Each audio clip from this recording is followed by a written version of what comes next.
Are you looking for an AIO? If you are, then you probably come to the right place. These are the Cooler Master Elite Liquid AIOs.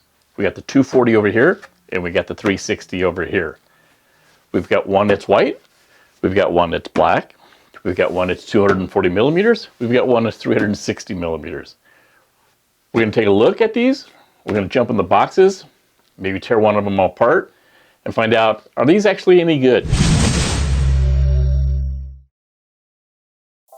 Meet the Cooler Master Elite Liquid 240 and 360.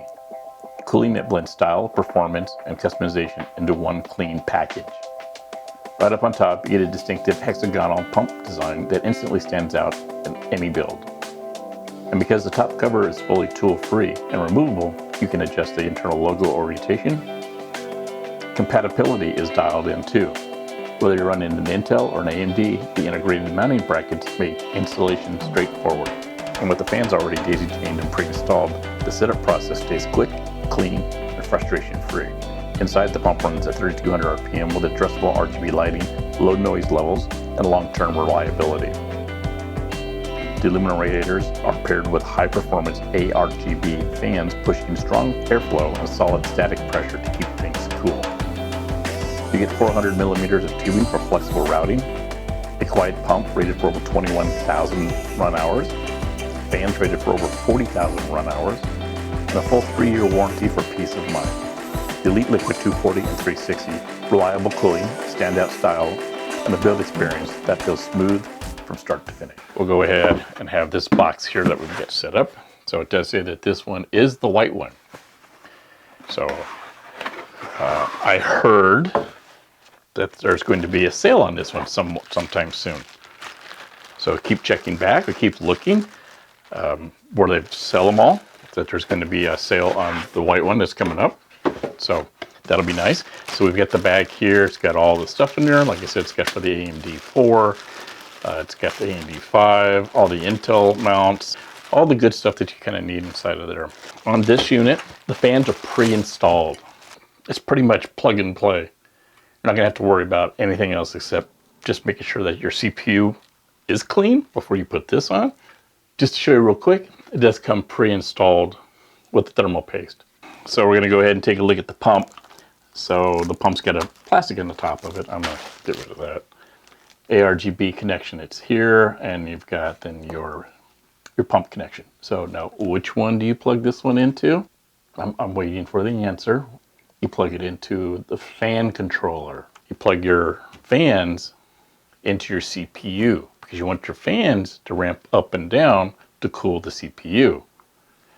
Because the pump, just run the pump at a constant speed. If you have it go down to a slower speed, then you're not really doing what you're supposed to be doing because it's trying to compensate it, and then the fans aren't going to ramp up and down. That's why if your motherboard doesn't have one that says like AIO connection on it, if you have an older board or your board doesn't have it, it actually goes on to just a regular fan. So put this one on the fan, and then put your fans where it says CPU fan. Put that on there. That way the fans ramp up and down to keep for the cooling. Anyway, you should all know that anyway. But for those who don't, now you've just learned something. Pretty basic look, right? I mean, you're not going to have the super duper fancy LCD screen. So why do you want to pay $300, $400 for an AIO cooler? Because you're paying about $200 for the screen on some of those. I hope you're enjoying the video. If you are, please like, subscribe, do me a big favor and share. Okay, so we're going to take a look at the pump part of the cooler. So let's take a quick look. I'll give you some information about it. So the speed is at 3,200 RPMs. It does have a max level of noise at 25 dBi. It's got a 3-pin ARGB and a 4-pin PWM. That's what these are right here. And then it's got the NTTF. Do you remember what that is? Mean times till failure.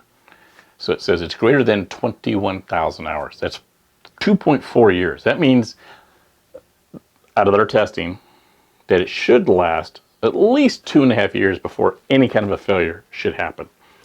But it does have a 3-year warranty on the whole system. And the tube length is 400 millimeters. So you should be able to move this around anywhere, any type inside your case, depending on whatever case you have, unless your case is 4 foot tall.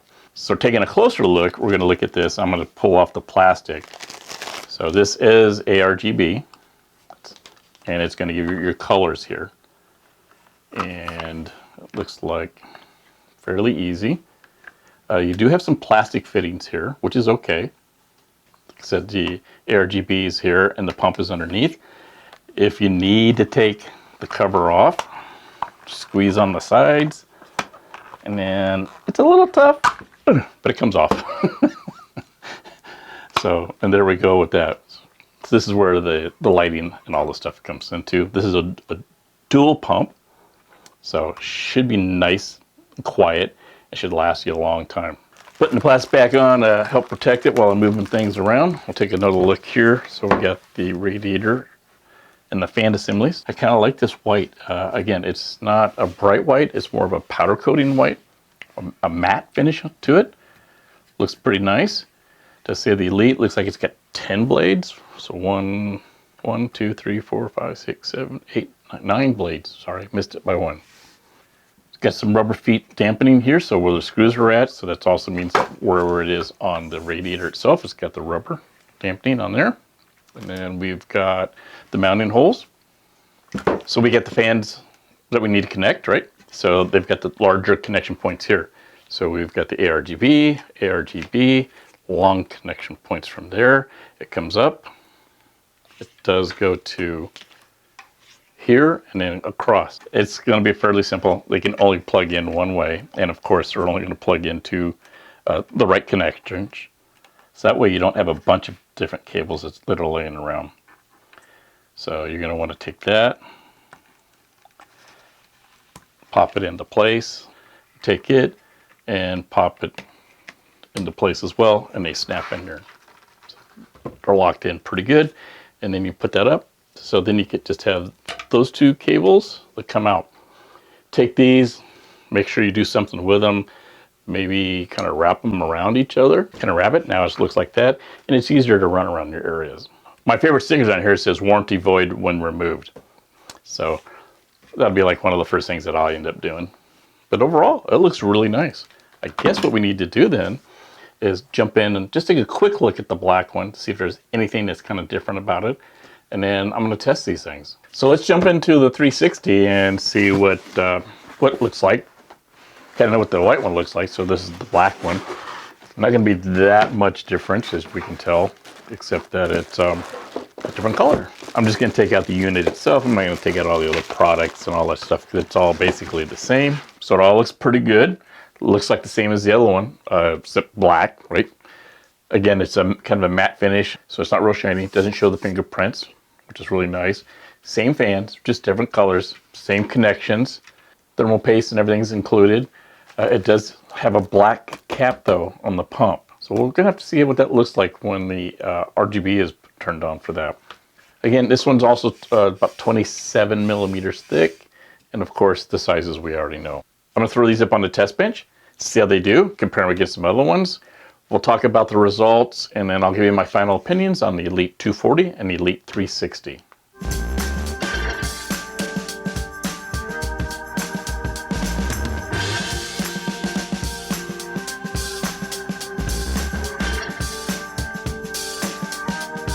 So we just looked at everything, and we saw the charts. Let me talk about the charts a little bit. This is what I'm going to be doing for all of my AIO and cooler testings. So as we know, when a CPU hits its thermal limit, it goes into a protection mode called throttling. On the chart, you're going to see the lines. I think it's the orange lines that are up there.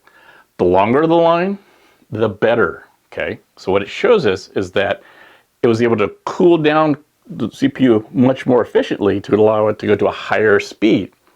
So, as we can see, the 360 here, so the Cooler Master Elite Liquid 360, was able to go at 4.75 gigahertz at 300 watts. Now remember, I have it overclocked to 5 gigahertz. So we're just that close from being full speed after 20 minutes of full running. That's pretty damn good. The second was the Salma on the list. So it came in at 4.6 hertz, at 254 watts. Not too far behind, but really good. Did get at that. What really surprised me was, I just throw this guy on the bench just to see how he would do. Just say, oh, we'll find out what's going to happen. Out of the 5 that I tested, it came in third. So it did 4.19 gigahertz at 238 watts. It was screaming. It was like 30 to 40 dBA above normal, which is around 36, 38 in my house. But it did a hell of a job. So if you've got like a small form factor one and you want to push the shit out of it, I think this is the one you're going to be looking at.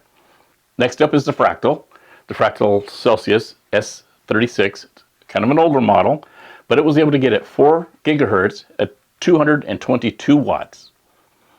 Last on the list, which was an EK360, it came in at 3.2 gigahertz, 147 watts. So that tells us the whole story right here. So we've got this one that can allow it to go as far as we can, and the other one was shit cooling.